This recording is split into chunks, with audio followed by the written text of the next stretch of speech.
आपसे नई कहानियाँ, नए किस्से साझा करने के लिए प्रतिबद्ध है। इसी क्रम में हम आपका परिचय करवा रहे हैं जयपुर के आगरा रोड क्षेत्र की पहली महिला स्कूल संचालक आशु चोपड़ा जी से। 65 वर्षीय उम्र और 40 वर्ष का अध्यापन अनुभव उन्हें ऊर्जा से भरता है और नए लक्ष्यों के लिए प्रेरित करता है। वे जामडोली क्षेत्र में विजनरीज सेकेंडरी स्कूल का संचालन करती है। नमस्कार मैम, आपका स्वागत है। सबसे पहले तो हम ये जानना चाहेंगे, 40 साल से आप अध्यापन के क्षेत्र में जुड़ी हैं, तो आपके लिए कितना चुनौतीपूर्ण रहा है? हाँ, मुझे 40 साल हो गए।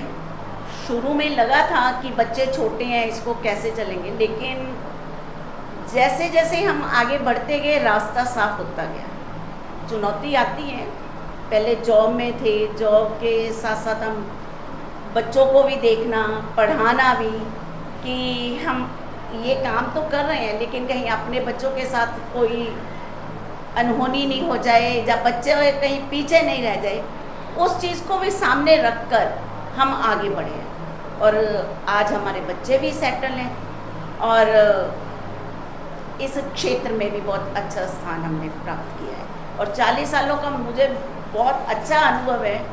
हमने अपने अभी संस्था को स्टार्ट किए हुए 17 साल हो गए। उससे पहले भी टीचर थी, टीचर के बाद जैसे जैसे ऑफ़र आए प्रिंसिपल भी रही। कोरोना के बाद जैसे ही बच्चों के सामने मोबाइल हाथ में आया, ये चुनौती उसके बाद आई है, पहले ये चीज़ नहीं थी। करीब 65 वर्ष की उम्र में भी आप इतने फिट हैं, इतने ऊर्जावान हैं, तो उससे आप ये सब कैसे संभव है? हाँ, फिट तो मैं अपने आप को अभी भी कहती हूँ, क्योंकि मुझे इस काम के लिए पूरी पूरी रात भी अगर जागना पड़े तो मैं जाग सकती हूँ। और अभी भी इतनी मेहनत करती हूँ कि बच्चों को आगे कैसे लेकर जाएं। और ये बच्चों का जो कैरियर है वही मेरे को ऊर्जा देता है कि इनका कैरियर हमने कैसे बनाना है। और इनके साथ एक प्रिंसिपल का ना रखकर एक हम फ्रेंड का उनके साथ वातावरण बनाते हैं, ताकि बच्चे हमारे साथ ज़्यादा से ज़्यादा हर बात को शेयर करें। इसलिए बच्चों के साथ कभी भी हमने ये नहीं रखा कि मैं आपकी टीचर हूँ, मैं आपकी प्रिंसिपल हूँ। उनको ये भी कहा जाता है कि आपके मन में जो बात है हर बात शेयर करनी है, लेकिन अपने घर की बात बाहर शेयर नहीं करनी। अपने आपके मन में कोई भी दुविधा हो शेयर करो, आती है चुनौती, सॉल्व करते हैं और सुधार भी आता है इन चीज़ों में। और यही चीज़ें मेरे को तो अभी भी ऊर्जा देती है, इसलिए मैं पूरी फिट हूँ। जी, अभी आपने जैसे कि बच्चों के मोबाइल के लिए बात की, तो उसका समाधान क्या है? समाधान तो अब इस टेक्नोलॉजी को बंद तो हम नहीं कर सकते। आगे बढ़ने के लिए यही है कि उनको ठीक गाइडेंस मिले, ताकि गाइडेंस ऐसी होनी चाहिए कि जैसे हम भी बहुत सारे फंक्शन नहीं जानते, ऐसे उनके पेरेंट्स भी बहुत सारे फंक्शंस नहीं पता, लेकिन बच्चों को समझा सकते हैं कि आप ज़्यादा से ज़्यादा इस टेक्नोलॉजी से दूर नहीं जाना, लेकिन उसके साथ साथ उसको मैनेज करना है, मिसयूज़ नहीं करना।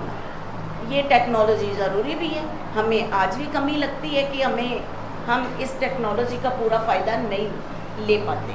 हमें अपने बच्चों की, इवन कि कई बार स्कूल में भी बच्चों से भी पूछ लेते हैं। कोरोना से पहले हमें मैसेज भी नहीं एक दूसरे को ज़्यादा भेजने आते थे, लेकिन आज हमें भी बहुत कुछ आ गया, कोरोना ने सिखाया है। इसी तरह ही हम भी बच्चों को यही कहते हैं कि इस चीज़ों टेक्नोलॉजी का ज़्यादा से ज़्यादा फ़ायदा लीजिए, क्योंकि बहुत कुछ हमें देखना भी पड़ता है, पर मिस यूज़ करके कभी भी अपने पेरेंट्स का विश्वासघात नहीं करना। आगरा रोड क्षेत्र की आप पहली महिला संचालक रही हैं, तो आपको कैसा लगता है? मुझे तो बहुत अच्छा लगता है और ये भी लगता है कि एक महिला होने के नाते न हम सबका सामना भी करते हैं।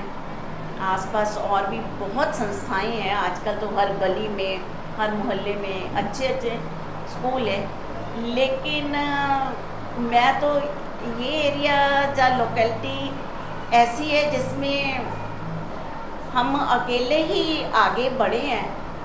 कई चुनौतियां उसमें भी आती हैं, लेकिन चुनौतियों का सामना करना मेरी तो अब आदत भी हो गई है। कोई हम डरते भी नहीं, मुझे लगता है मैं अपने इस क्षेत्र के अंदर हम सबसे आगे हैं। रिज़ल्ट भी हमारे बहुत अच्छे जाते हैं। बहुत सारे स्कूल वाले कहते हैं कि हम आपको इतने एडमिशन लिया, हम आपको पर बच्चा पैसे दे देंगे। तो मैं तो यही बोलती हूँ कि जहाँ पैसे मिलते हैं आप चले जाओ। मेरे बच्चे तो मेरी माउथ पब्लिसिटी से आ जाते हैं, हमने कभी पब्लिसिटी की नहीं। यही मन में होता है कि अगर हम इनको अच्छा देंगे तो नेचुरली वो तो सॉलिड है, पब्लिसिटी कहीं नहीं जाएगी, उसका रिजल्ट ही हमें मिलता है। आज इतने बच्चे 750 बच्चे हैं हमारे पास। आजकल तो गर्ल्स भी है, बॉयज़ भी है, हर क्लास में बराबर बराबर। पहले होता था कि अगर 20 बच्चे हैं क्लास के अंदर, जिसमें 3-4 लड़कियां होती थी, बाकी लड़के होते थे। लेकिन आज तो कई सेक्शंस ऐसे हैं जिसमें लड़कियों की संख्या ज़्यादा है, लड़के कम हैं। हम ऑफ़र ऐसा भी नहीं देते कि हम आपको ये करेंगे, लेकिन उनको पेरेंट्स भी ये जानते हैं इस संस्था में आकर हमारी लड़की सेफ है। आपने अभी जैसे कि गर्ल्स की सुरक्षा के लिए बात की, तो महिलाओं में दिनों दिन अपराध बढ़ते जा रहे हैं, तो उस पर आप क्या कहेंगी? उसका तो मुझे यही लगता है कि ये जो अपराध बढ़ते हैं कि हम सोचते हैं लड़के करते हैं। अगर हम अपने घर से ही बच्चे जाते हैं, उनको इतना संस्कार दें कि वो गलत रास्ता ना अपनाएं, तो ये जो शुरुआत है अपने घरों से ही होनी चाहिए। हम अपने घर में करें, आगे वो अपनी फैमिली को उसी तरह करें। बच्चों को भी यही चीज़ें सिखाएं कि आप अपने घर से जाते हो तो एक संस्कार लेकर निकलो कि जैसे आपके पेरेंट्स चाहते हैं हमारी बच्ची सुरक्षित रहे, तो आप भी एक लड़की हो तो आप भी किसी के साथ कभी भी गलत काम नहीं करना, गलत किसी की बातों में नहीं आना। यही सोचना कि ये सब हमारे लिए एक चुनौती है, ताकि हम अगर अपने पेरेंट्स से संस्कार लेकर बाहर निकलें, वही संस्कार का जहाँ जितने भी संस्कार हमें मिलते हैं उन संस्कारों का ही आगे हम अपने समाज के अंदर भी फैलाएं, ताकि ये घटनाएं ना हो। उसका सामना तभी हो सकता है कि हर घर से हर माँ अपने बच्चे को संस्कारित करके, और ये चीज़ अगर हर घर से ही बच्चा संस्कारित निकले, इन चीज़ों से को समझे कि हमने इन अपराधों से दूर रहना है, तो ये कुरीतियों का सामना तभी हो पाएगा। हमारे कहने से ये चीज़ें थोड़ी मुश्किल हो जाती है, लेकिन वही है कि हम घर से ही बच्चों को संस्कार देकर भेजें, और संस्कार आजकल बहुत ज़रूरी है। उसी की कमी के कारण ही हम कई बार सोचते हैं कि हम बहुत आगे बढ़ गए, लेकिन आगे बढ़ने के साथ साथ संस्कारों की भी कमी आई है। आगे के लिए आप क्या लक्ष्य लेकर चल रहे हैं? मेरा लक्ष्य तो यही है, आजकल के बच्चे खासकर लड़कियां,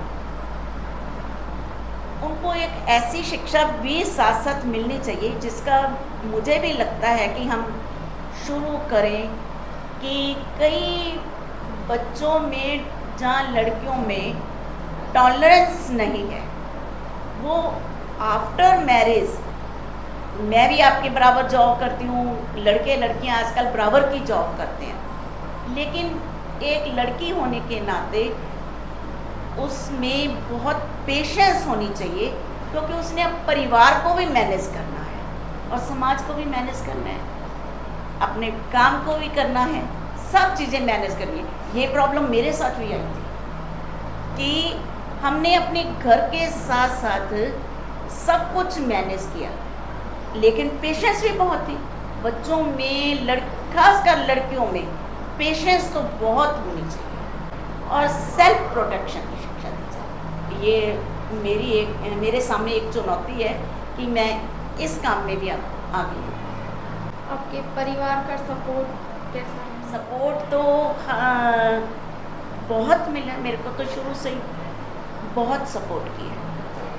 हम चाहे मैं एक सक्षम फैमिली से थी, फिर भी बहुत सपोर्ट किया मेरे, इवन कि फादर इन लॉ ने, सिस्टर इन लॉ ने, सभी ने बहुत सपोर्ट किया हमें आगे बढ़ने के लिए। उनका अभी भी बहुत सपोर्ट है। फादर इन लॉ तो नहीं है, लेकिन सिस्टर इन लॉ तो अभी भी बहुत रेस्पेक्ट करते हैं। हम उनसे बहुत छोटे हैं, फिर भी वो बड़ी रेस्पेक्ट करते हैं कि हमारा हमेशा आपके साथ सपोर्ट रहेगा, आप इतनी मेहनत करके आगे बढ़े हो, ऐसे ही आगे भी हम बढ़ते रहें। महिला वर्ग को आप क्या मैसेज देना चाहेंगी? हर महिला को आगे बढ़ने के लिए पेशेंस और अपने परिवार का जो सहयोग है, हमेशा उसको अपने मन में रखना चाहिए। हम इनके सहयोग के बिना आगे नहीं बढ़ते, इसलिए अपने परिवार के साथ हमेशा मिलजुल कर रहें और यही चीज़ें अपने बच्चों को भी सिखाएं, तभी आप आगे बढ़ोगे। और परिवार का सहयोग के साथ साथ ही हम आगे बढ़ सकते हैं, तभी हम समाज का भी कल्याण कर पाएंगे। आशु चोपड़ा जी को हम धन्यवाद कहेंगे। आगे फिर मुलाकात होगी एक नई शख्सियत के साथ। थैंक यू, नमस्कार।